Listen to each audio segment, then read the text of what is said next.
rua te kautau koe hipa I te whakatūwheratanga o ngā kuaha o te marae I Ōtara, ara I te kura takiura o Manukau. Hana, kei te whakanui rātou I te huritau o taua marae, ara o te kete wānanga, hei tā te o Kiwa McLean, kua tīmata ke te haukainga ki te titiro whakamua ki te rua te kautau kei mua I te arawaro. I te pūaotanga o te atatū ka rewa ko ngā paukara. Kaore I roa ka whai ko ngā reo o te kāhui wairua. I te ekenga o te marae nei ki tōna rua te kautau. I roto I ngena tau, kua kite I ngā tōpito katoa o te ao, I runga I tēnei marae. He rauemi tēnei mō ngā hāpori katoa. He mea whakatuwhera te marae o ngā kete wānanga I te tau iwa te kaumā iwa, nā te tohunga whakairo ngā Paki Harrison te whare o te kete ururu matua I whāo.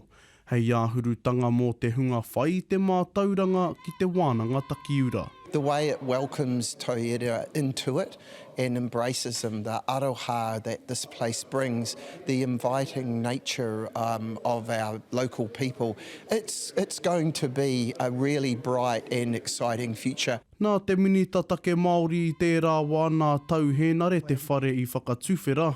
Nā whai anō I whai wāhitana uri a pēni hēnare o ti rā te mema mō tāmaki ki ngā whakaritenga o tēnei rā hirahira. Ana ko tātou katoa, kua whakakotahi mai I te hāpori, mai te rohe whānui, nō reira koina te pai o tēnei marae, me maumahara tātou mo te rua te kautau, engari ko te aronga nui, ko ngā rua te kautau kei mua I a tātou. Āpiti atu I kōrero tia nui tia te rā kautau matua a rā te pukenga mātauranga a kukupa tiri kā tene I whakapau I ona katoa ki te marae nei, wai hoki, tēnei whare takiura.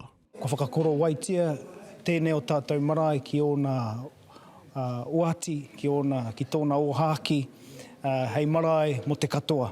Aha kua kōwai, aha kua nōhea, nō reira ko papaku, kei te matatonu o ngā whakaaro na te mei takoto mai I roto I te poho o tōna nei whare. Nā kua e ke te marae ki tōna rua ngahurutanga, ko te pātai nui he aha kei tua I te awe māpara.